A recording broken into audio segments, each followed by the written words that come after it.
Indonesia saat ini kena yang dinamakan middle income trap country, yaitu istilah di mana kelas menengah tidak bisa naik ke kelas atas. Jadi negara Indonesia yang berada di kelas menengah ini tidak bisa naik. Sekali lagi harus digarisbawahi, tidak bisa naik di kelas atas atau tidak boleh. Negara yang terjebak di dalam middle income trap adalah negara yang GDP per kapitanya adalah antara $3.500 sampai $5.000 per kapitanya seperti Indonesia. Banyak negara yang terjebak di kelas menengah itu selama puluhan tahun. Misalnya Brazil itu lebih dari 30 tahun baru keluar dari istilah negara dengan middle class income-nya. Argentina juga sama, puluhan tahun juga baru bisa keluar. Ini yang terkadang membuat kita berpikir, seandainya saja ya kita ini adalah kepala negara Amerika atau kepala negara Cina, di mana keduanya saat ini memainkan perdagangan internasional lebih dari 30%, maaf, lebih dari 70%. Maka negara pasar harus dibuat GDP-nya tidak di bawah dan tidak di atas, di trap. Mengapa? Karena kalau negara-negara pasar tadi income-nya naik, maka negara tersebut harus menjadi negara produsen. Dan ini malah menjadi kompetitor negara besar.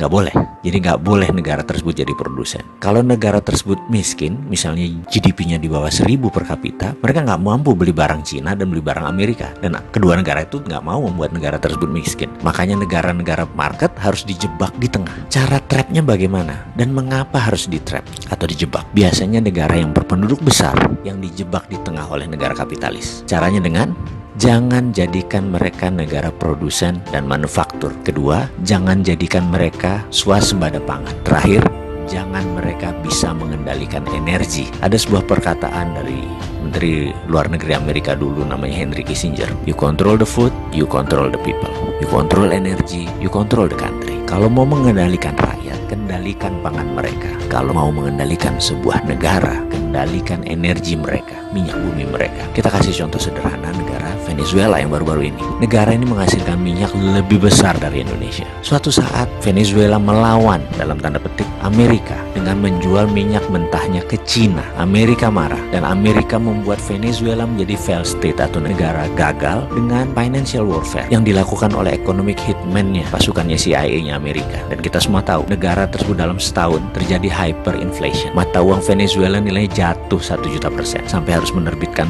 cryptocurrency sebagai ganti mata uang negara mereka. Sebagai catatan, Amerika sangat memperhatikan homeland security-nya. Jadi mulai dari ujung benua Amerika Utara sampai ujung selatan Chile, Argentina harus di bawah kendali Amerika. Jadi ya hal-hal negara seperti Venezuela ini disikat pasti. Oke, kita kembali ke topik. Bagaimana supaya kita keluar dari jebakan middle income country tadi? Kalau saya boleh memberikan saran, bagaimana kalau kita pakai apa yang Taiwan pakai, apa yang Cina pakai, apa yang Singapura pakai, apa yang Jepang pakai waktu di trap dulu, yaitu dengan TINA. Pasti paham kan, wahai pengelola negara, paham TINA.